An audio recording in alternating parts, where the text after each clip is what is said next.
Биз азыркы учурда жалпысынан бул республикалык штабта 1,5 миңден 2 миңге чейин ыктыярчы туруктуу иштеп жатышат. Себеп дегенде алмашып 24 саат, түнү таңкы саат 3-тө, таңкы саат 4-тө биз кээинки учурларда фураларды жүктөп жиберген учурлар болуп атат. Бул жерде 500дөн 1000ге чейин ыктыярчылар бир жүктөө процесстеринде катышып жатышат.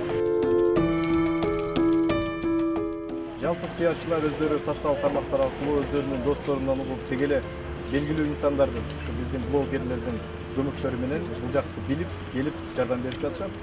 Бул жардамдан башка бул штабта ыктыярчылардын тобунан түзүлгөн медиа багытында жардам берген ыктыярчыларыбыз бар.